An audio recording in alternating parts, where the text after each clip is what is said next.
Salut à toi, c'est Hermès, ton moniteur auto-école, enseignant de la conduite et de la sécurité routière. Aujourd'hui, je te propose un examen complet du code de la route, commenté et corrigé. Allez, on perd pas de temps, on commence tout de suite.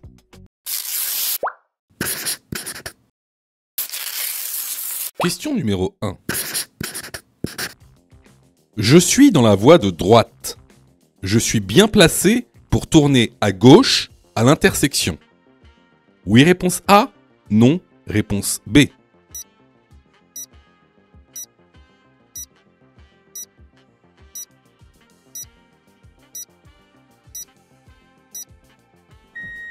Alors, question très intéressante. Regarde le marquage au sol. La voie de gauche est délimitée par une ligne épaisse discontinue. Donc, la voie de gauche est une voie réservée. Tu sais, un peu comme les voies de bus. Sauf que là, regarde, sur cette voie de gauche, il a un marquage au sol qui montre une flèche qui tourne vers la gauche. Donc, c'est une voie réservée aux véhicules qui tournent à gauche. C'est ce qu'on appelle une voie de stockage. Alors, concrètement, c'est quoi une voie de stockage ? Comme tu le vois sur cette animation, cette voie de stockage sera réservée aux personnes qui veulent tourner à gauche. C'est là qu'on va stocker, donc voie de stockage, c'est là qu'on va stocker les véhicules qui veulent tourner à gauche à l'intersection afin de libérer la voie de droite pour aller tout droit. Donc, pour répondre à la question, je suis dans la voie de droite, est-ce que je suis bien placé pour tourner à gauche à l'intersection ? Non. La bonne réponse ici est la réponse B. Question numéro 2. Je dois changer ma roue. Cet indice triangulaire me permet de positionner le cric au bon endroit pour soulever le véhicule. Oui, réponse A. Non, réponse B.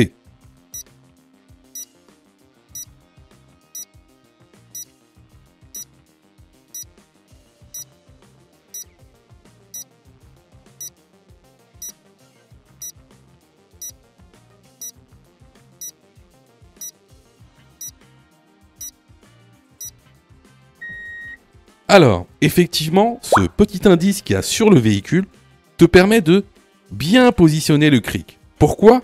Parce que tu peux pas mettre le cric n'importe où. Il y a des renforts spéciaux sous la voiture prévus à cet effet. Alors, comment véritablement utiliser un cric ?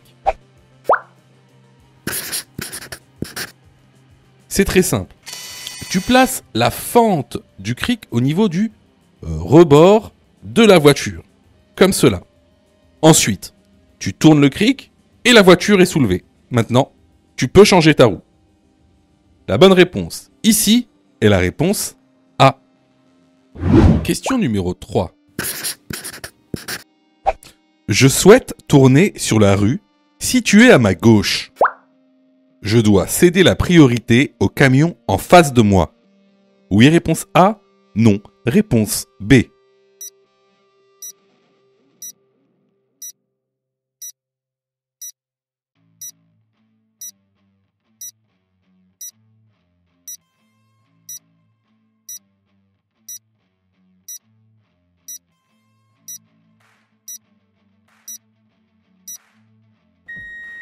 Alors, si tu vois bien ici, on a un camion qui vient en sens inverse, donc en face de moi, et moi je veux tourner à gauche. Alors, ici, je vais devoir laisser passer le camion. Pourquoi ? Pour 2 raisons. La première raison, c'est qu'il est sur sa voie. Si je tourne à gauche, je vais devoir aller sur sa voie, qui n'est pas la mienne. Donc, juste pour cette raison, je devrais lui laisser la priorité. Autre raison. Si je tourne à gauche, le camion se situe à ma droite. C'est donc également une priorité à droite. Donc ici, je laisse passer le camion. Puis, quand il n'y aura personne sur la voie, je pourrai tourner à gauche. Donc, pour répondre à la question, je dois céder la priorité au camion en face de moi pour tourner à gauche? La bonne réponse est la réponse A. Question numéro 4.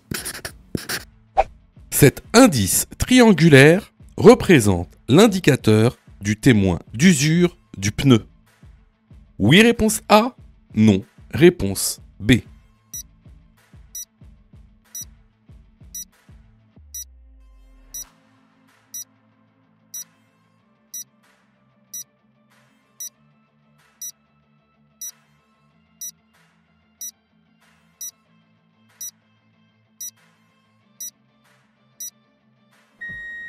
Alors, sur le flanc d'une roue, il y a plusieurs indices. Mais avant d'aller plus loin, c'est quoi une roue? Ça a l'air d'être une question simple comme ça, mais je vous assure que c'est beaucoup plus compliqué que ça en a l'air. Alors, une roue, elle est constituée de deux choses. Tout d'abord, elle est constituée d'un pneu. Un pneu, c'est fait en caoutchouc. Donc ce pneu, il aura une hauteur qu'on va appeler le flanc et une largeur qui constituera sa bande de roulement. Donc la bande de roulement, c'est ce qui est en contact avec la route. Ce pneu, il va être solidifié par ce qu'on appelle une jante. La jante, c'est la structure du pneu. C'est ce qui donne la solidité au pneu. En général, c'est une jante métallique. Alors, il y a plusieurs indications sur le flanc d'un pneu qu'on appelle des indices alphanumériques. Alpha pour alphabet, numérique pour numéro. Donc des indices qui ont un code fait de lettres et de numéros. Alors, ici, regardez par exemple. Ici, on a par exemple la dimension du pneu. Ici, 215, ça veut dire que la largeur du pneu est de 215 mm. Un peu plus loin, on aura ce qu'on appelle l'indice de charge et de vitesse. Donc, 96, ce sera l'indice de charge. Ça indiquera en fait la masse que peut supporter cette roue. Attention, 96, c'est pas en kilos, c'est un indice. Et ensuite, juste après, une lettre qui va représenter son indice de vitesse, c'est-à-dire la vitesse que la roue peut supporter. Ensuite, très important aussi, vous voyez, on a ce qu'on appelle le dot. À la fin du dot, on a une série de 4 chiffres. Par exemple, ici, 35, 17.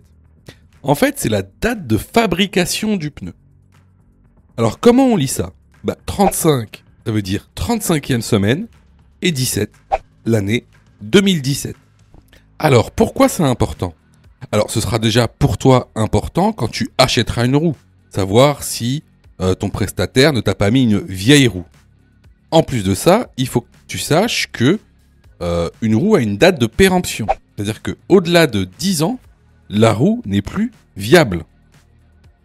Et enfin, on a ce qu'on appelle l'indicateur d'usure. En général, il est triangulaire, mais il peut être aussi noté TWI. Alors TWI pour Tread Wear Indicator. C'est en fait l'indicateur du témoin d'usure. Donc ici, est-ce que cet indice triangulaire représente l'indicateur du témoin d'usure? La bonne réponse est la réponse A. Question numéro 5. Après avoir marqué l'arrêt au stop, ce véhicule devra céder le passage au véhicule. Réponse A, venant de droite seulement. Réponse B, venant de gauche seulement. Réponse C, venant de droite et de gauche.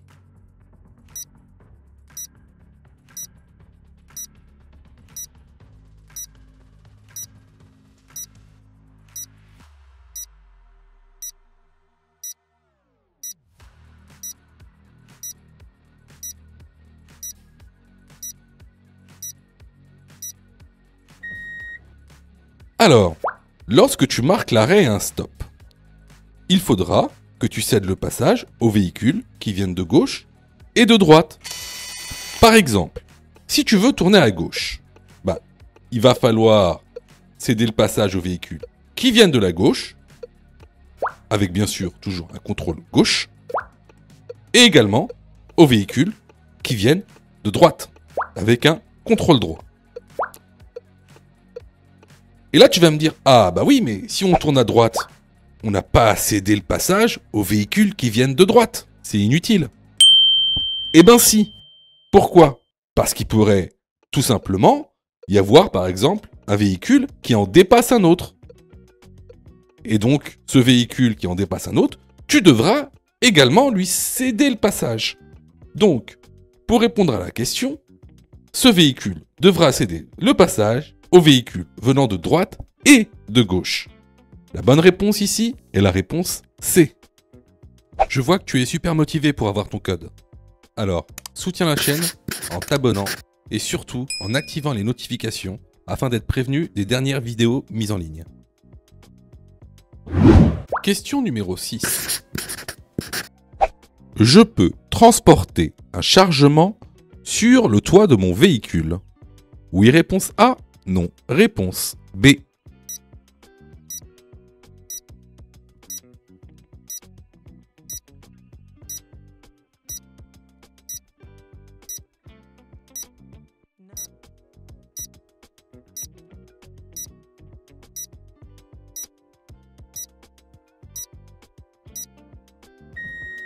Alors oui, tu peux transporter un chargement sur le toit de ton véhicule, mais il y a des conditions. Tout d'abord, il y a des conditions de dimension. C'est-à-dire, le chargement, déjà, ne doit pas dépasser l'aplomb avant du véhicule. Concernant la partie arrière, le chargement peut dépasser de 3 mètres l'aplomb arrière de ton véhicule.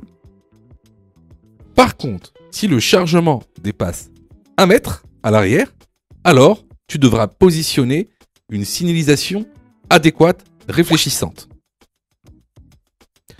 Concernant la largeur, le chargement ne doit pas dépasser 2,55 m. Ensuite, il y a aussi une condition de charge. Tu dois vérifier que ton poids total à charge ne dépasse pas le poids total à charge constructeur. Pour ça, il faut que tu ailles dans ton certificat d'immatriculation et tu regardes la rubrique F2. Attention, c'est pas fini. Il faut aussi que tu t'assures que tes roues puissent reprendre ces charges. Pour ça, c'est très simple.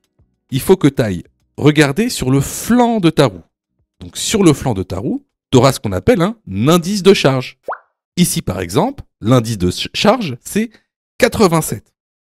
Une fois que tu as ce chiffre, il faudra que tu ailles dans le tableau d'indice de charge pour savoir à quelle masse elle correspond. Donc ici, 87 correspond à une charge maximale de 545 kg pour cette roue. Donc, pour répondre à la question, est-ce que je peux transporter un chargement sur le toit de mon véhicule? La bonne réponse est la réponse A. Question numéro 7. Je suis prioritaire sur les véhicules venant de ma droite. Oui, réponse A. Non, réponse B.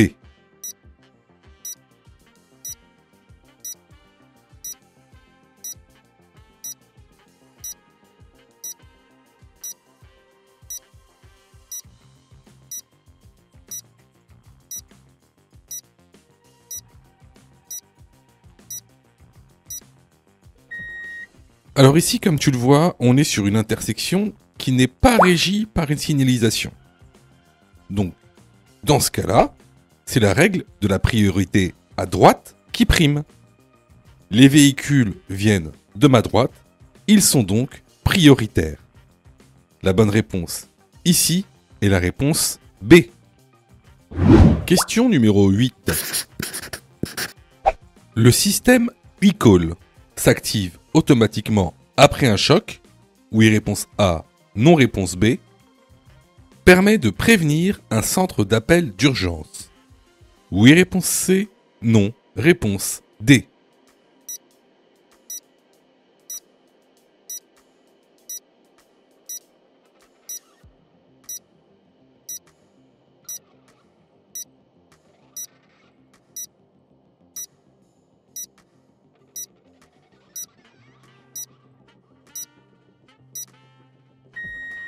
Alors, le système e-call peut s'enclencher automatiquement après un choc grâce à un détecteur de choc qu'il y a dans votre véhicule. Vous pouvez aussi l'activer manuellement en appuyant dessus. Ce que va faire le système e-call, c'est qu'il va appeler par lui-même donc un centre d'appel d'urgence et il va également vous géolocaliser. Donc, les bonnes réponses ici sont les réponses A et C. Question numéro 9.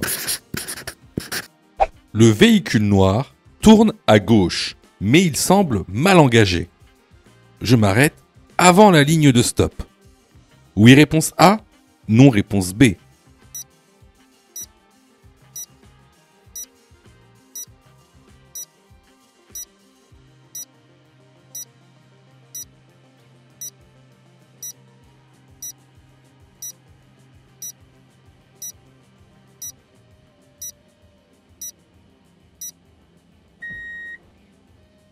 Alors effectivement, en face de nous, on a un véhicule qui souhaite tourner à gauche sur notre rue.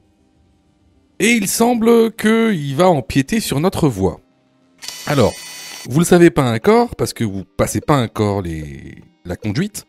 Mais lorsque vous passerez la conduite, votre moniteur vous dira toujours que pour tourner à une intersection, il faut faire un angle droit. Comme ceci.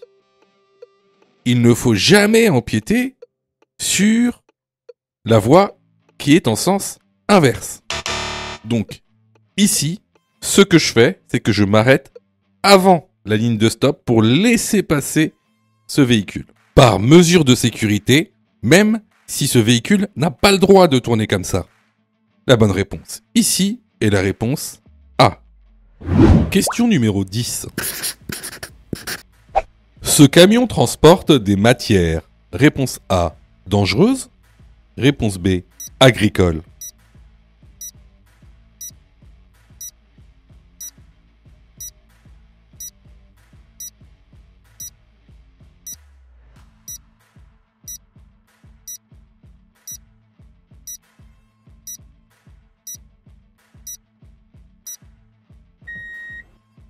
Alors, effectivement, ce camion transporte des matières dangereuses. Regarde, ici, on a un petit panneau rectangulaire orange. Alors, ce panneau, c'est ce qu'on appelle une plaque code de danger. Donc, la partie haute représente le code du danger et la partie basse représente le code matière. Donc, quand on parle de code de danger, c'est-à-dire c'est le danger encouru. Par exemple, matériaux explosifs, gaz dangereux. Et en dessous, ce qu'on appelle le code matière. Ça va être la matière correspondante. Par exemple, du chlore. Par exemple, du butane. Par exemple, de l'essence. Alors, juste à côté, si tu regardes bien, il y a un panneau losange. Alors ça, c'est ce qu'on appelle une plaque symbole de danger. En fait, c'est une plaque qui va représenter le danger encouru. Alors, il y a à peu près 9 classes de danger. Par exemple, la classe 1, où il y a marqué 1, ça va être les matières explosives. La classe 2, ça va être les gaz. La classe 3, ça va être les liquides inflammables. Et regarde, nous, sur notre camion, c'est un losange de classe 9. Alors, les losanges de classe 9, ça représente les matières et les objets dangereux. Et juste à côté, tu as aussi un autre losange qui, lui, vient préciser, en fait, la classe en disant que ces produits représentent un danger pour l'environnement. Alors, autre chose bonne à savoir, il faut savoir que ces camions qui transportent des matières dangereuses, alors, doivent apposer la plaque code de danger à l'avant et à l'arrière du véhicule. Quant à la plaque symbole de danger, elle doit être apposée à l'arrière du véhicule et sur le flanc du véhicule. Bien sûr, leur nombre dépendra de la longueur du camion. Donc ici, pour répondre à la question, effectivement, ce camion transporte des matières dangereuses. La bonne réponse est la réponse A. Les vidéos sont totalement gratuites, donc abonne-toi pour aider la chaîne et surtout, active les notifications pour être prévenu des dernières vidéos et avoir ton code beaucoup plus rapidement. Question numéro 11. Je roule à 130 km/h sur autoroute durant ma période probatoire. Réponse A, je suis en excès de vitesse. Réponse B, je roule à vitesse réglementaire.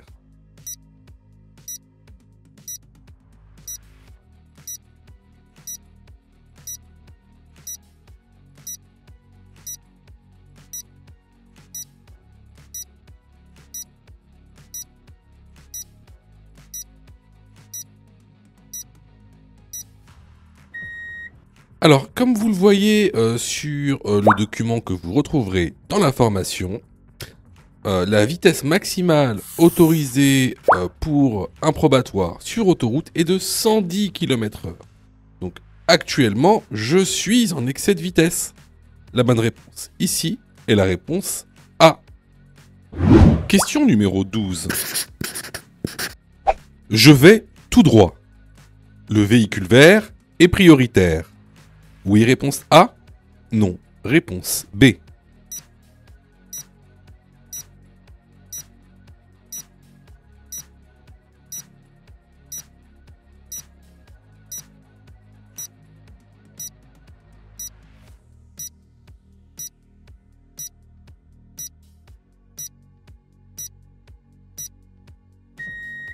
Alors là, on est sur une intersection. Alors, bien sûr, ici, le véhicule vert ne va pas être prioritaire. Pourquoi? Bah, pour deux raisons.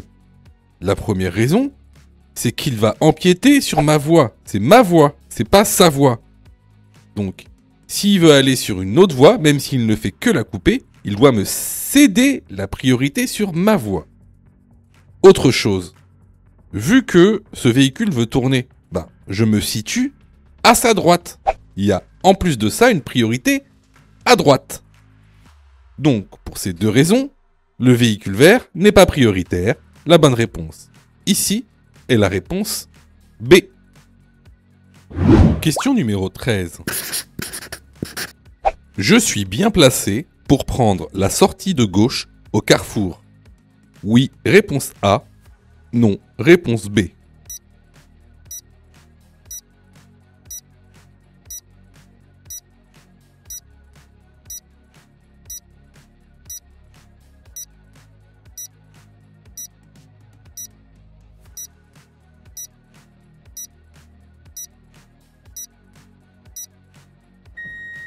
Alors, quelle est la procédure pour tourner à la sortie de gauche dans un carrefour à sens giratoire?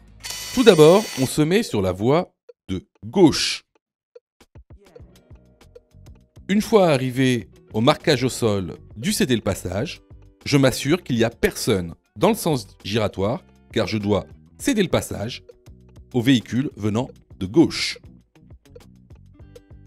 Je m'engage dans le sens giratoire en prenant la voie de gauche du sens giratoire. Une fois arrivé à la portion qui clignote, je vais commencer à m'engager sur la voie de droite du sens giratoire. Avant ça, comme je change de voie, j'effectue mes contrôles. Rétroviseur droit, puis angle mort droit. S'il n'y a personne sur cette voie, je mets mon clignotant, je m'engage sur la voie de droite du sens giratoire. Une fois arrivé dans la rue dans laquelle je veux tourner, encore une fois, je dois effectuer deux contrôles.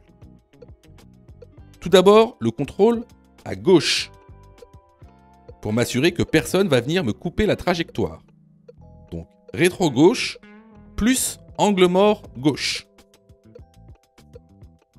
Ensuite, contrôle droit. Rétro-droit plus angle mort droit. Une fois que je me suis assuré que personne ne vient à gauche ni à droite, je tourne dans la rue. Eh bien, comme vous le voyez ici, on est déjà placé à gauche, donc on est très bien placé pour prendre la sortie de gauche au carrefour. La bonne réponse est la réponse A. Sais-tu que Mon Code de la route est aussi une plateforme pédagogique qui te permet de passer ton examen du code à partir de seulement 9,90 €. Et on a même conçu, spécialement pour toi, un programme qui te permet d'obtenir ton code en un temps record. C'est le programme Mon Code en 10 jours. Avec un calendrier de révision personnalisé, un contenu pédagogique par thème conforme à la nouvelle réforme, des nombreux tests d'examen blanc issus de l'examen officiel, accessible sur smartphone, tablette et PC durant 1 an et en accès illimité. Et surtout, cette formation est 100% remboursée en cas d'échec à l'examen. Alors, si tu souhaites obtenir ton code du premier coup sans te ruiner et sans risque, rejoins notre programme en cliquant sur le lien en description de la vidéo. Pour ça, tu as juste à cliquer sur le lien en description et à choisir ta formule. Question numéro 14. Après ce panneau, je vais devoir équiper mon véhicule d'un dispositif antidérapant. Oui, réponse A. Non, réponse B. La route est praticable. Oui, réponse C. Non. Réponse D.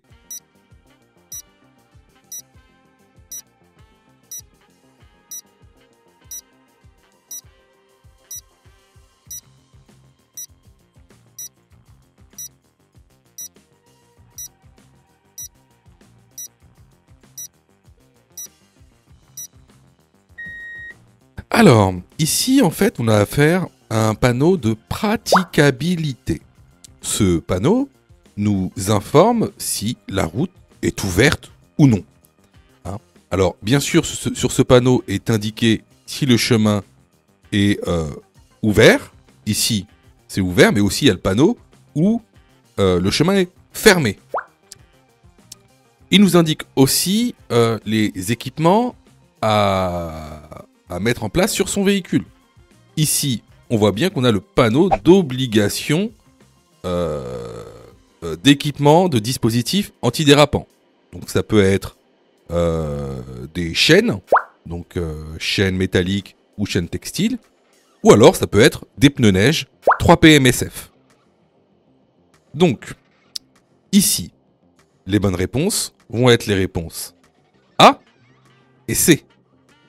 Question numéro 15. La balise indique un passage à niveau à 150 mètres. Oui, réponse A. Non, réponse B.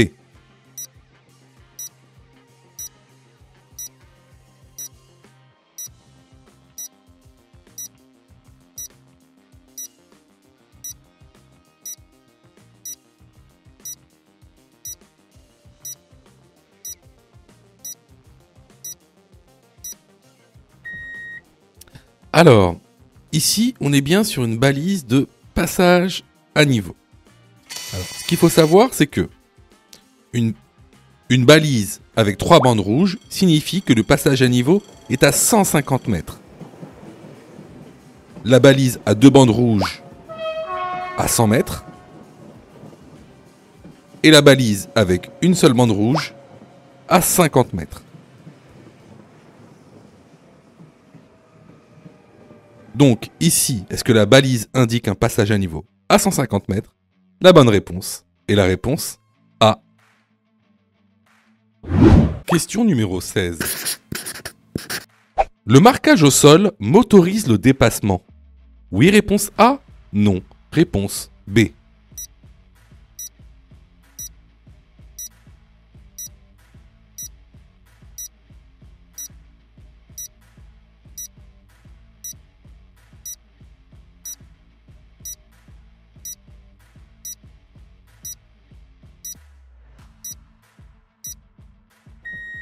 Alors, regarde bien la ligne ici.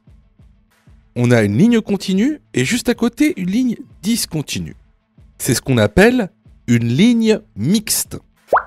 Alors, comment ça fonctionne? Si la ligne discontinue est sur ma voie, ça signifie que c'est comme si on avait une ligne discontinue. Donc ici, par exemple, je pourrais dépasser. Par contre, si la ligne continue est sur ma voie, alors c'est une ligne continue. Donc je ne peux pas dépasser, sauf exception bien sûr. Donc ici, est-ce que le marquage au sol m'autorise le déplacement? Bah oui, parce que regardez bien, la ligne discontinue est sur ma voie. La bonne réponse ici est la réponse A. Question numéro 17. Je suis témoin d'un accident avec dommages corporels. Dans l'ordre, je dois. Réponse A. Protéger, alerter, secourir. Réponse B. Secourir, protéger, alerter.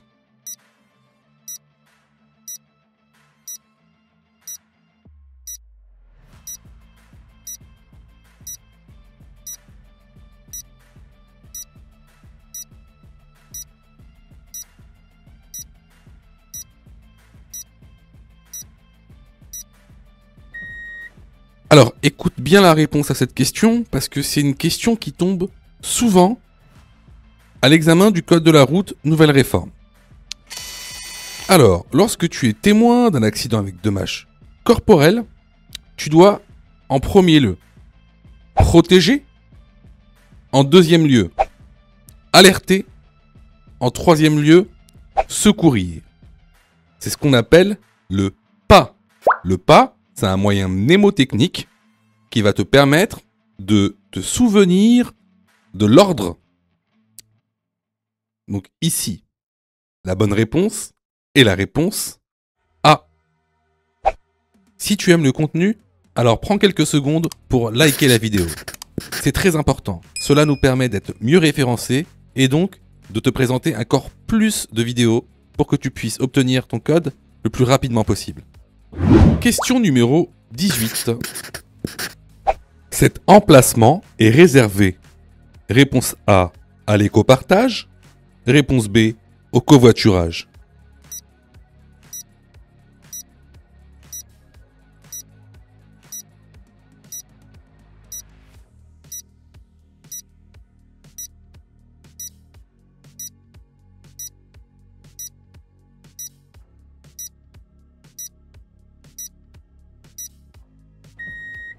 Alors, cette question elle est intéressante parce que vous confondez toujours covoiturage, écopartage, écomobilité, écoconduite.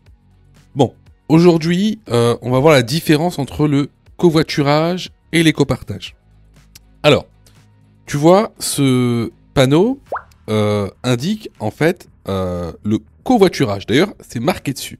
Alors que le panneau pour l'écopartage, c'est celui-ci. Alors, le covoiturage, c'est quoi? Bah, le covoiturage, c'est le fait de partager un itinéraire avec d'autres personnes. Ça peut être des amis, ça peut même être des inconnus que tu trouveras via certaines applications. L'écopartage, c'est quoi? Bah, l'écopartage, c'est autre chose. L'écopartage, c'est le fait de louer un véhicule en libre service. Donc parfois pour moins d'une heure. Voilà. Donc c'est deux choses différentes. Alors ces deux choses différentes participent à l'écomobilité. C'est vrai. Mais c'est deux choses, deux concepts différents. Ici, cet emplacement est réservé au covoiturage. La bonne réponse est la réponse B. Question numéro 19. Je peux utiliser les feux. Réponse A, de brouillard. Réponse B, de croisement. Réponse C, de position seule.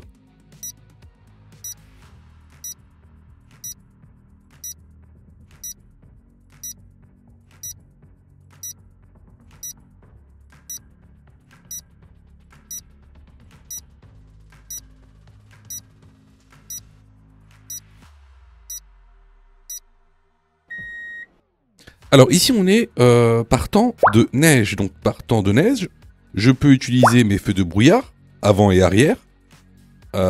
mes feux de croisement. Mais par contre, je ne peux pas utiliser mes feux de position seuls. Alors, pour savoir quand utiliser certains feux selon le temps, je vous encourage vivement à aller dans la formation. Donc ici, les bonnes réponses vont être les réponses A et B.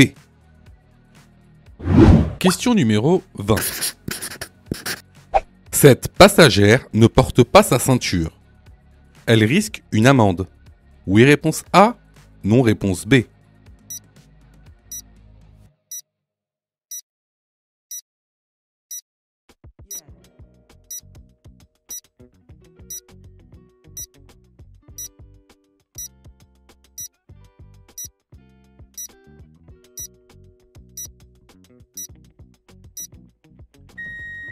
Alors, contrairement à ce qu'on pense, lorsqu'un passager adulte ne met pas sa ceinture, ce n'est pas le conducteur qui prend l'amende, mais bien le passager, parce qu'il est adulte.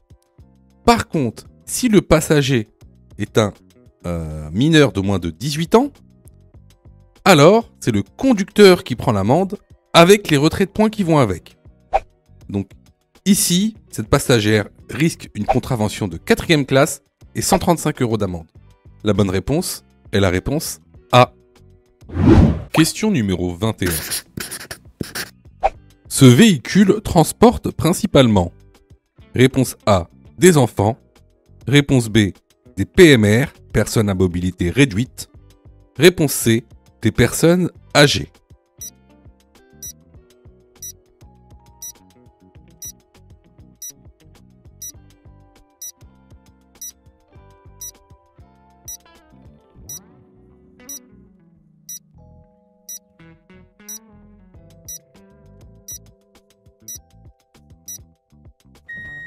Alors, le panneau que tu vois sur le pare-brise arrière de ce car indique qu'il transporte des enfants. La bonne réponse ici est la réponse A. Question numéro 22. Le bus risque d'empiéter sur ma voie. Oui, réponse A. Non. Réponse B.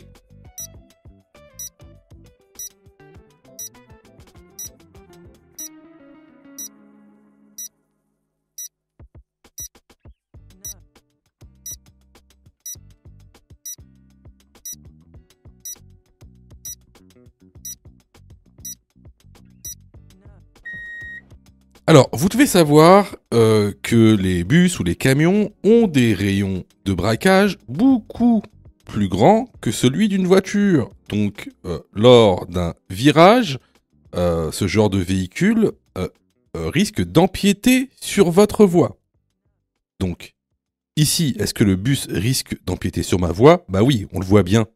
La bonne réponse ici est la réponse A. Question numéro 23.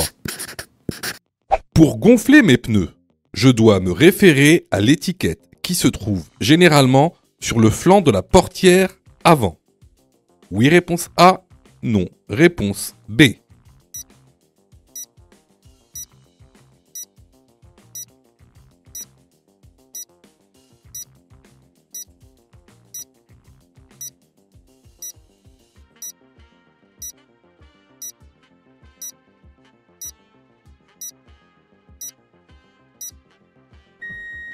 Alors, comme tu peux le voir sur l'image, effectivement, sur le flanc de la portière avant, ou alors sur la notice du véhicule, tu pourras retrouver les pressions adéquates pour tes pneus.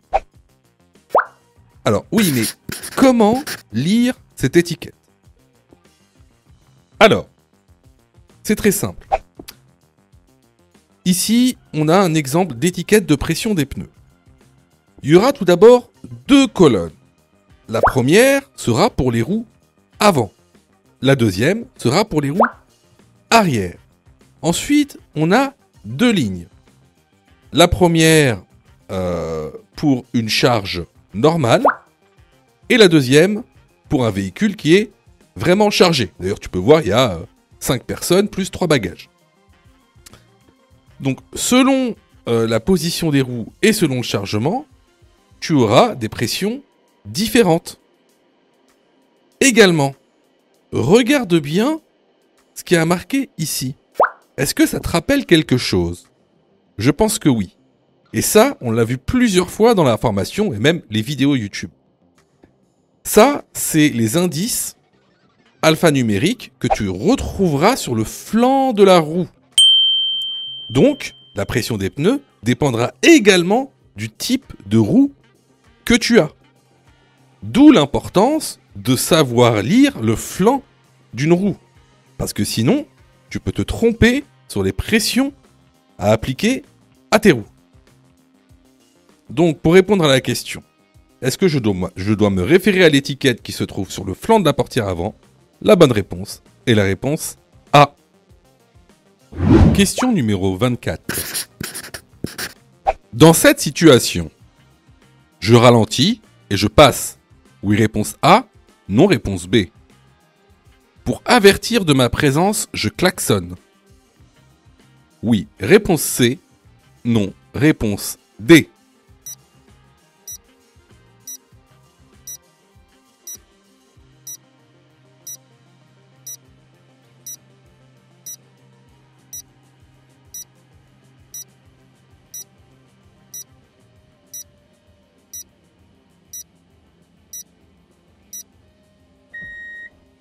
Alors, on est dans une intersection qui est régie par, ici, un stop. Donc, dans ce cas-là, je vais être obligé de marquer l'arrêt. Et pas seulement ralentir. Il faut que je marque l'arrêt au stop. Ensuite, est-ce que pour avertir de ma présence, je dois klaxonner? Non, il est strictement interdit de klaxonner en agglomération, sauf danger imminent. De plus, ici, on voit bien que on est dans une agglomération éclairée. Donc, les gens me verront à l'intersection. Donc, ici, les bonnes réponses sont les réponses B et D. Je vois que tu es super motivé pour avoir ton code. Alors, soutiens la chaîne en t'abonnant et surtout en activant les notifications afin d'être prévenu des dernières vidéos mises en ligne. Question numéro 25. Dans cette situation, je ralentis. Oui, réponse A. Non, réponse B.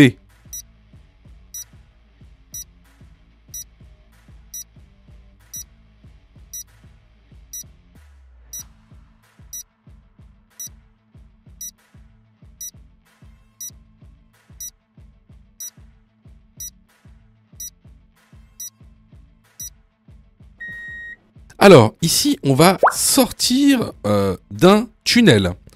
Donc, souvent, surtout lorsqu'il fait beau, lors d'un sortie de tunnel, tu vas être ébloui. Alors, bien sûr, il va falloir ralentir, mais pas que. Pour éviter l'éblouissement, tu as plusieurs moyens. Tout d'abord, celui de rabattre le pare-soleil. Ensuite, tu peux également mettre des lunettes de soleil quelques mètres avant la sortie. La bonne réponse, ici, est la réponse A. Question numéro 26. Je dépasse le cycliste à ma droite. Oui, réponse A. Non, réponse B.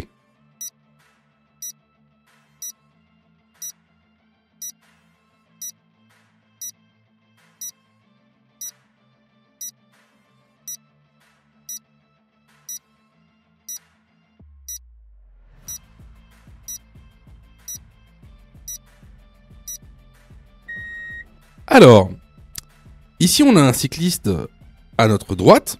Alors, vous devez savoir que pour dépasser un cycliste en agglomération, il faut laisser un intervalle de sécurité de 1 mètre. Regardez bien sur le rétro-gauche. Sur le rétro-gauche, on a une moto très proche de nous. Le problème qu'on va avoir ici, c'est que si je me dépasse à gauche pour respecter l'intervalle de sécurité avec le vélo, je risque tout bonnement de percuter la moto en interfile. Donc, Dans cette situation, je ne dépasse pas le vélo. La bonne réponse, ici, est la réponse B. Question numéro 27. Je roule hors agglomération. La vitesse est limitée à 50 km/h. Réponse A, dès l'implantation du panneau. Réponse B, à 300 mètres. Je vais rencontrer des virages dangereux dans. Réponse C, 300 mètres. Réponse D, 150 mètres.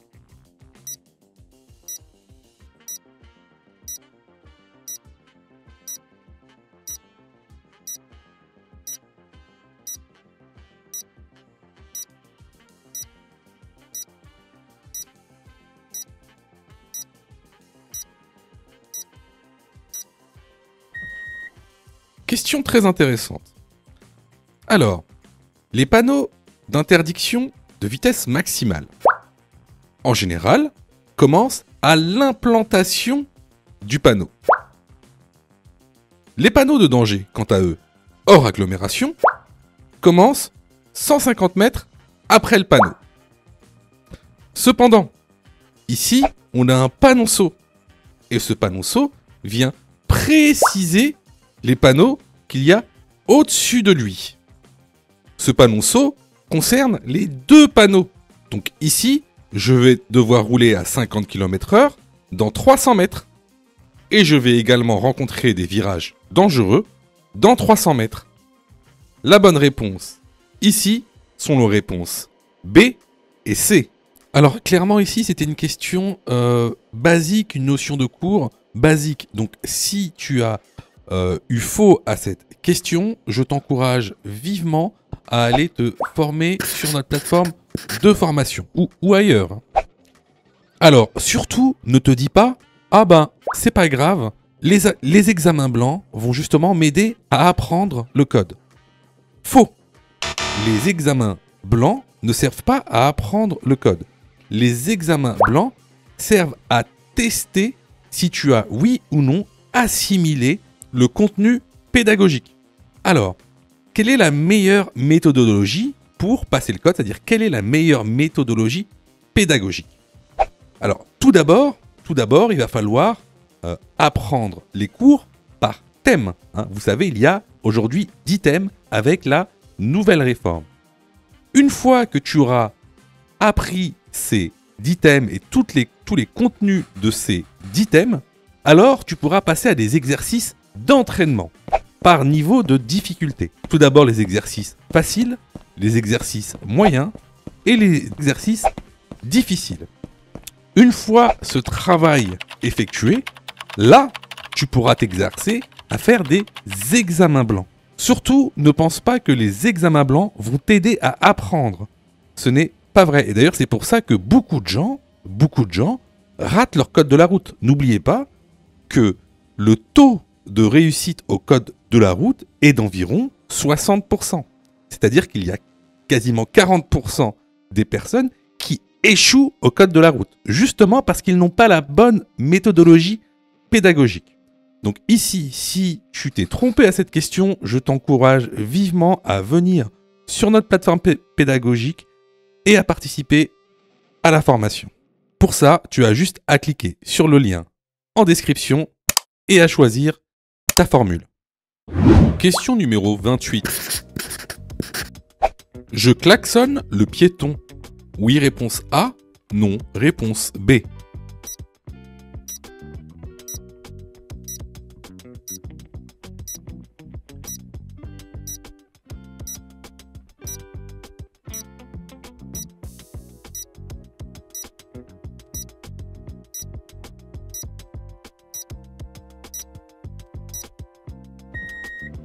Alors, il est formellement interdit de klaxonner en agglomération, peu importe la raison. La seule exception, c'est s'il y a un danger imminent. Or ici, il n'y a pas de danger imminent. Donc ce que je fais, c'est que je ralentis et je laisse traverser ce piéton. La bonne réponse ici est la réponse B. Question numéro 29. Je circule sur autoroute. La vitesse maximale autorisée est de réponse A 50 km/h, réponse B 110 km/h, réponse C 130 km/h.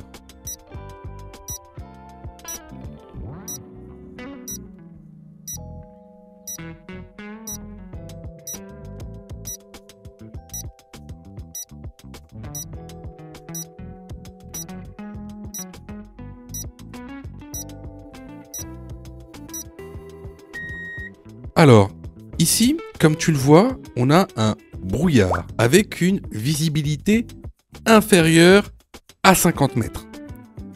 Donc, la règle, c'est que la vitesse maximale autorisée est de 50 km/h, comme le montre ce document que tu pourras retrouver dans l'information. Donc, ici, la bonne réponse est la réponse A. Les vidéos sont totalement gratuites, donc abonne-toi pour aider la chaîne et surtout, active les notifications pour être prévenu des dernières vidéos et avoir ton code beaucoup plus rapidement. Question numéro 30. Pour estimer mon alcoolémie, je peux utiliser un éthylotest chimique, oui réponse A, non réponse B.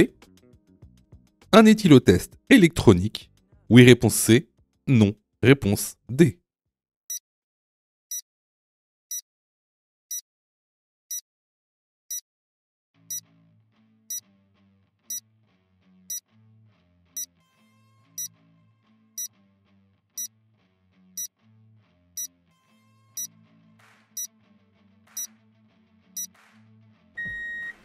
Alors, pour estimer votre alcoolémie, vous avez le choix.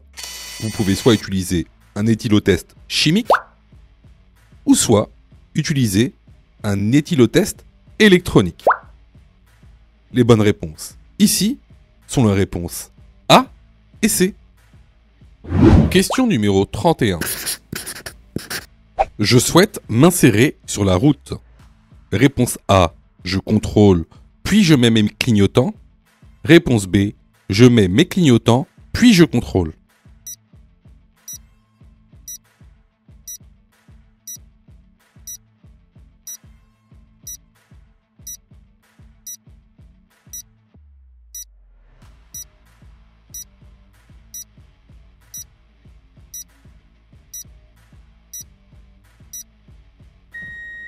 Alors, comment s'insérer sur une route ? Tout d'abord, il va falloir contrôler. Une fois que le champ est libre, je mets mes clignotants et je m'insère sur la route. La bonne réponse ici est la réponse A. Question numéro 32. Je ne me suis pas arrêté à un contrôle de police. J'ai donc commis, réponse A, un délit de fuite. Réponse B, un refus d'obtempérer.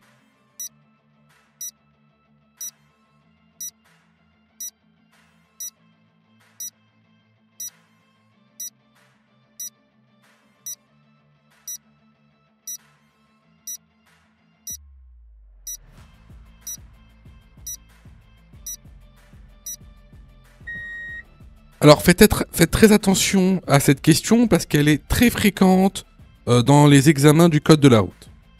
Alors, c'est quoi la différence entre un délit de fuite et un refus d'obtempérer ? Un délit de fuite, c'est lorsque vous faites un accident et que vous ne vous arrêtez pas pour réaliser un constat, par exemple, ou pour aider une victime. Un refus d'obtempérer, c'est différent. Un refus d'obtempérer, c'est lorsque vous refusez d'obéir à un ordre légal d'un agent de police. Donc ici, si je ne me suis pas arrêté à un contrôle de police, j'ai commis un refus d'obtempérer. La bonne réponse ici est la réponse B. Question numéro 33. Je peux rouler sur la voie de bus avec une motocyclette. Oui, réponse A. Non, réponse B.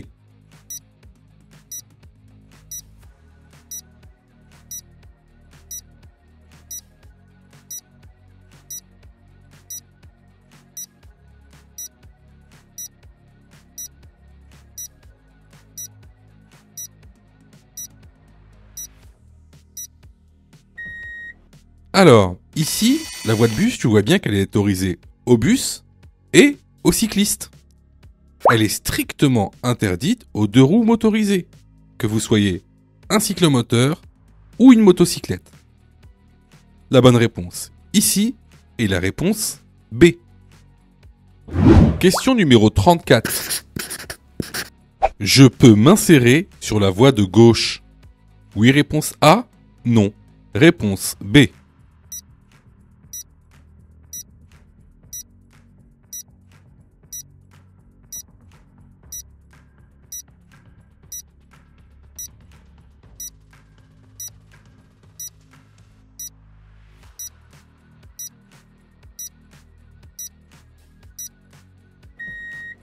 Alors ici, si tu regardes le rétroviseur gauche, tu vois que il y a un véhicule sur la voie de gauche, mais le véhicule est très loin.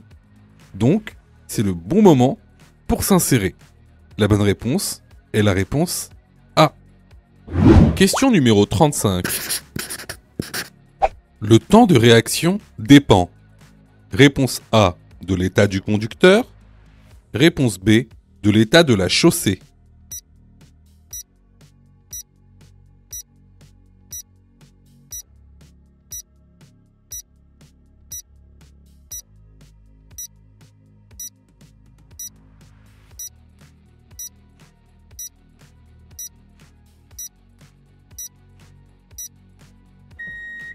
Alors, le temps de réaction va principalement dépendre de l'état du conducteur.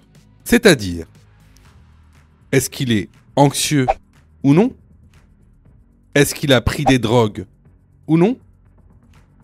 Est-ce qu'il est fatigué ou non? Ou est-ce qu'il est occupé à faire autre chose? Par exemple, utiliser son téléphone au volant. Donc, la bonne réponse ici va être la réponse A.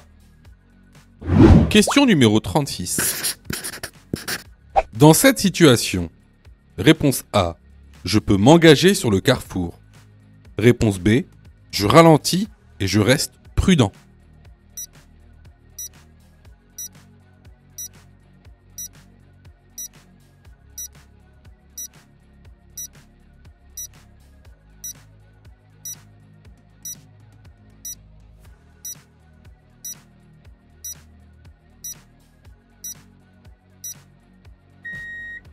Eh bien, ici, je ne vois pas ce qu'il y a derrière le camion. Le camion m'obstrue la vision. Donc, je ne vais pas m'engager comme ça sur le rond-point. Je ralentis, je reste prudent, je mets mon pied devant la pédale de frein. La bonne réponse ici est la réponse B. Alors, je reçois plusieurs messages de votre part. D'ailleurs, je vous en remercie. Alors, vous me posez souvent 2 questions. Alors, la première, c'est quand est-ce que je suis prêt pour passer mon code? Et la deuxième, c'est est-ce que je dois suivre la formation? Alors, tout d'abord, on va répondre à la première question. Quand est-ce que tu es prêt pour passer ton code? C'est très simple. Si tu fais moins de 5 fautes sur les 5 dernières séries d'examens blancs que tu as fait, alors tu es prêt à passer le code de la route. Donc attention, hein, ça veut dire qu'il faut que sur les 5 dernières séries que tu as faites, de manière consécutive, il n'y a pas une seule série où tu as fait plus de 5 fautes. Donc si tu as fait plus de 5 fautes à une seule série, il faut que tu continues à faire des examens blancs. La deuxième question. Est-ce que il serait mieux pour moi de prendre une formation? Alors, là, c'est pareil. Si tu fais 8 fautes ou plus sur les 5 dernières séries d'examens blancs que tu as faites, alors il est vivement conseillé de te former. Ça veut tout simplement dire que il te manque certaines notions essentielles. Ça ne veut pas dire que tu connais pas ton cours, ça veut dire qu'il te manque des notions essentielles pour pouvoir progresser. Et clairement, c'est pas en faisant des examens blancs que tu vas progresser, tu vas même plutôt stagner. Voilà. Donc si tu as fait 8 fautes ou plus sur l'une des 5 dernières séries que tu as faites, je te conseille vivement de te former. Surtout que on a mis en place donc une plateforme pédagogique qui répond vraiment à tous vos besoins. On a fait en sorte que tout le monde puisse se former au code de la route. Vous avez la formule standard, par exemple, qui est à 19,90 € par an. Donc vous payez une fois 19,90 € et vous avez le droit à toute la plateforme pendant un an en illimité, avec tous les cours, tous les 10 thèmes, plus de 1200 questions issues de l'examen officiel, commentées et corrigées. Vous avez pour ceux, par exemple, qui veulent passer leur code rapidement, la formule à mon code en 10 jours, pour passer son code en 10 jours, qui est à 39,90 € par an, en illimité. Et en plus, si vous ratez votre code, eh ben vous êtes 100% remboursé, seulement en envoyant votre preuve d'échec. Sinon, pour ceux qui le souhaitent, vous avez la plus petite formule, la formule basique, qui est à 9,90 € par semaine. Celle-ci, c'est une formule qui est hebdomadaire, qui en général est réservée à ceux qui ont déjà passé leur code et qui ont échoué. C'est une sorte de remise à niveau. Donc, vraiment, il y en a pour tous les besoins et il y en a aussi pour tous les prix. Et c'est vraiment pas cher. Ce serait bête de rater son code alors que vous auriez pu vous former pour 9,90 €. Allez, on reprend la série. Question numéro 37. Je suis en période probatoire. Je dois équiper mon véhicule du disque A. Oui, réponse A. Non, réponse B.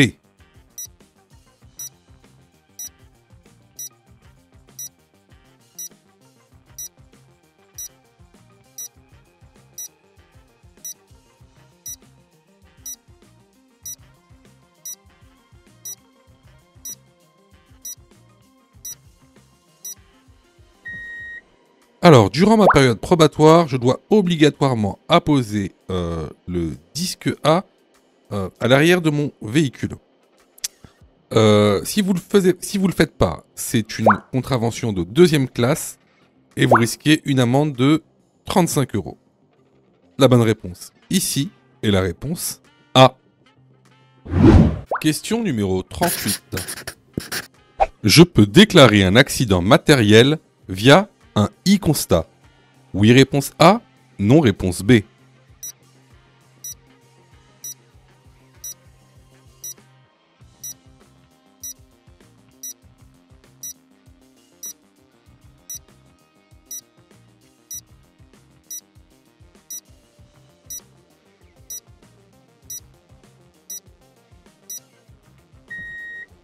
Alors effectivement, maintenant, vous pouvez déclarer un accident matériel directement via une application internet e-constat.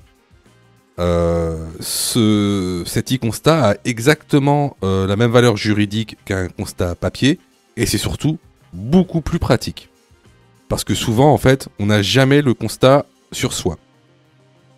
Donc ici, est-ce que je peux déclarer un accident via un e-constat? La bonne réponse est la réponse A. Question numéro 39. La zone de danger la plus importante se trouve. Réponse A en A. Réponse B en B. Réponse C en C.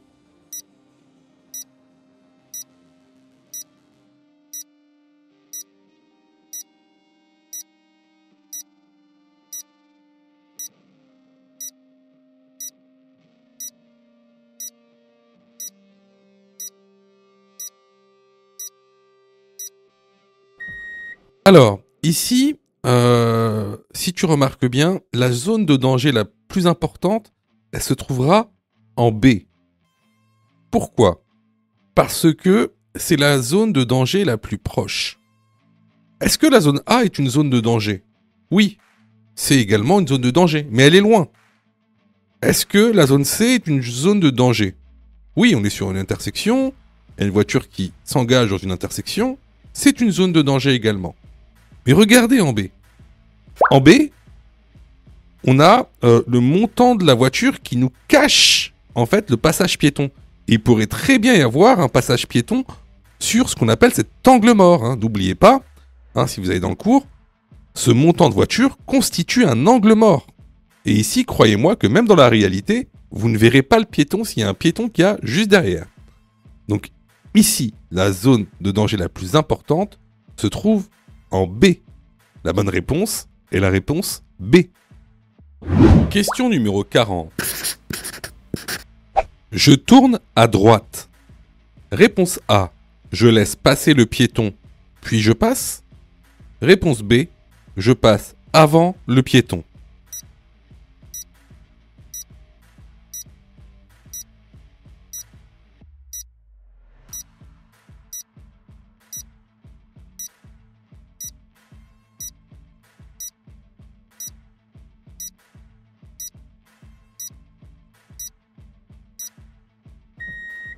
Alors ici, si vous regardez bien, le piéton est déjà engagé. Donc, je le laisse passer par mesure de sécurité. La bonne réponse ici est la réponse A. Si tu as fait 8 fautes ou plus, ne panique pas. Rejoins-nous sur notre plateforme pédagogique en ligne en cliquant sur le lien en description de la vidéo. Tu pourras alors choisir la formule qui te convient. N'oublie pas de liker la vidéo et de t'abonner pour recevoir toutes les dernières notifications. Tu peux aussi continuer à t'entraîner en cliquant sur l'une des vidéos qui s'affichent.